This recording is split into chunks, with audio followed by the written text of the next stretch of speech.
అడిగి. So hi brother. Hi అన్న. చెప్పండి అన్న, కేటీఆర్ గారు అరెస్ట్ అవ్వబోతున్నారు అంటున్నారు ఈడీ ఇన్వెస్టిగేషన్ తర్వాత. అసలు ఎలా ఉండబోతుంది? అరెస్ట్ అవుతారంటారా? లేదంటారా?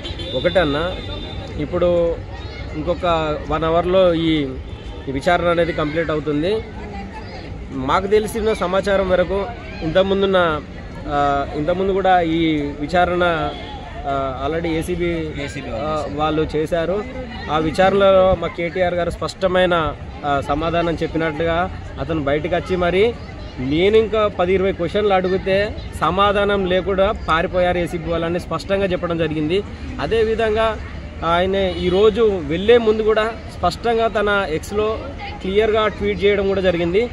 దీనిలో ₹1 కూడా అవకతవక జరగలేదు. స్పష్టంగా అతన్ని ఎక్స్లో ట్వీట్ చేసి మరి వెళ్ళడం జరిగింది. అంటే గవర్నమెంట్ సొమ్మును కావచ్చు, ఇప్పుడు ప్రజల సొమ్మును కావచ్చు, దుర్వినియోగం చేసినట్టుగా అంటే ఎలాంటి ప్రూఫ్లు లేవు. అదే అండి, అతను ఈరోజు స్పష్టంగా ఈడీ ఆఫీస్కి వెళ్లే ముందే స్పష్టంగా తన ఎక్స్లో ట్వీట్ చేయడం జరిగింది. ప్రతి దానికి ఎవిడెన్స్ ఉంది, ప్రతి రూపాయి ఎక్కడ ఖర్చు పెట్టినామో మా దగ్గర పూర్తి వివరాలు ఉన్నాయి, దీనిలో ఎలాంటి అవకతవక జరగలేదు. రాష్ట్రంలో ఈ రాష్ట్రానికి సంబంధించిన ఇమేజీని పెంచడానికే ఈ రేస్ అనేది తీసుకురావడం జరిగింది. ఇది ప్రపంచంలో మన హైదరాబాద్ని ఒక ల్యాండ్ మార్క్గా చూపించడానికే మేము ఈ రేస్ అనేది కండక్ట్ చేసాం తప్ప దానిలో 1 పైసా కూడా అవినీతి లేదని స్పష్టంగా తన ఎక్స్లో పోస్ట్ చేయడం జరిగింది.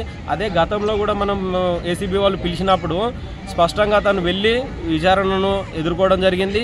అదేవిధంగా తను ఇంకా తిరిగి ఒక 10-20 క్వశ్చన్లు అడిగితే ఏసీబీ వాళ్ళు సమాధానం చెప్పక వాళ్ళు వెళ్ళిపోయిన పరిస్థితి. ఈరోజు కూడా అదే రిపీట్ అయిద్దని మేము అనుకుంటున్నాము.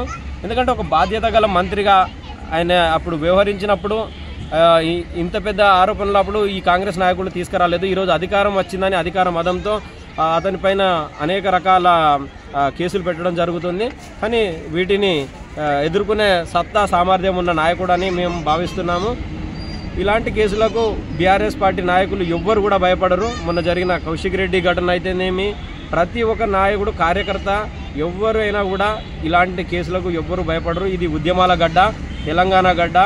ఎంత దెబ్బలు తింటే అంత పైకి ఎదుగుతాము తప్పించి వంగం అనేది స్పష్టంగా తెలియజేస్తున్నాం. అయితే బీఆర్ఎస్ నాయకులు వరుసగా అరెస్ట్ అవ్వడం అసలు ఎలా అనిపిస్తుంది గవర్నమెంట్ వచ్చిన తర్వాత?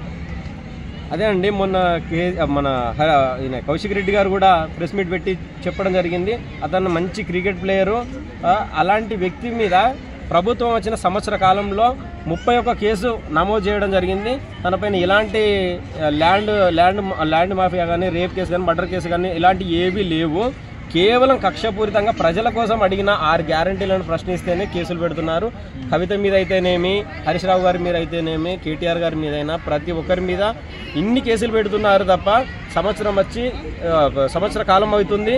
ఇప్పటి వరకు ఒక ప్రూఫ్ కూడా రాష్ట్ర ప్రభుత్వం దగ్గర కానీ కేంద్ర ప్రభుత్వం దగ్గర ఒక ప్రూఫ్ కూడా లేని సందర్భం ఈరోజు రాష్ట్ర ప్రజలందరూ చూస్తున్నారు. అదే నాయకులందరి మీద వేశారు కదా, రేపు కేసీఆర్ గారిని కూడా ఈ విధంగా ఒకవేళ అరెస్ట్ చేయబోతున్నారు అనే న్యూస్ వస్తుంది. నెక్స్ట్ కేసీఆర్ గారు అన్నట్టు ఒకటండి, మీరు అన్నది కరెక్ట్. ఇది ఆల్రెడీ ఇప్పుడు కాదు, ఎప్పటి నుండో జరుగుతుంది. ప్రభుత్వం వచ్చిన కొత్త నుండే కేసీఆర్ గారిని అరెస్ట్ చేయాలని ఒక పథకం ప్రకారం కాళేశ్వరంలో అవినీతి జరిగింది. అందులో రకరకాల విభిన్న కోణాలు తీసుకురావడం జరిగింది.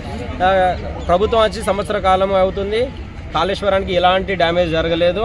1-2 పిల్లర్లు కుంగిపోయాయి అంతే తప్పించి ఎలాంటి అవకతవక జరగలేదు అని స్పష్టంగా కేసీఆర్ గారు కానీ, కేటీఆర్ గారు కానీ, హరీష్ రావు గారు కానీ ప్రతి ఇంటర్వ్యూలో చెప్పడం జరిగింది. అదేవిధంగా ఇప్పుడు ఈరోజు ఈ కార్ రేసింగ్లో విషయంలో కూడా సభలో, అసెంబ్లీలో అందరూ ప్రతిపక్షం సమాధానం చెప్పమంటారు.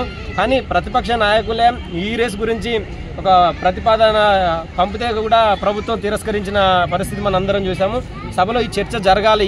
ఈ రేస్ గురించి ప్రజలకు ఈ సమస్యలు అసలు ఏం జరిగింది, ఏం జరగబోయింది, ఏం జరుగుతుంది అనేది స్పష్టంగా తెలియాలని బీఆర్ఎస్ నాయకులు పట్టుబట్టినా కూడా దాన్ని పట్టించుకునే పరిస్థితి మనం అందరం చూసాం. అసలు ఎలా అనిపిస్తుంది కాంగ్రెస్ పాలన వచ్చిన తర్వాత 1 ఇయర్ దాటింది కదా? చాలా ఇప్పుడు హైడ్రా కేసులో సూపర్ స్టార్ అయ్యారు రేవంత్ రెడ్డి గారు. హైడ్రా స్టార్గా గత ఇన్ని సంవత్సరాల కాలంలో మనం ఎంతో మంది సీఎంలు చూశాను. కానీ ఇతను హైడ్రా సీఎంగా పక్కా నిలిచిపోతాడని మేము అనుకుంటున్నాం. సీరియస్గా అంటున్నారా లేకపోతే జోక్గా అంటారా? అర్థం కాదు. సీరియస్ అండి, ఆయన హైడ్రా స్టార్ అవుతాడు. ఇప్పుడు మనం ఆల్రెడీ హైడ్రా స్టార్ అయిపోయారు. ఇంకా ఏమంటే ఈ మనం హైదరాబాద్లో చాలా మంది స్టార్స్ని చూసి ఉంటాము. ఫేస్బుక్ స్టార్ అని, యూట్యూబ్ స్టార్ అని, ఉప్పల్ బాల్ అని, ఏదో బంజారా హిల్స్ ప్రశాంత్ అని, చాలా మంది అగ్గిపెట్ట మచ్చ అని, ఇతను కూడా అంతకంటే పెద్ద స్టార్ అవుతాడని మేము అనుకుంటున్నాం. సో వాళ్ళతో కంపేర్ చేస్తున్నారు సీఎం. సో సీఎం అయినా ఎవరైనా అంత మంచి స్టార్ అని అంటున్నాను. ఓకే.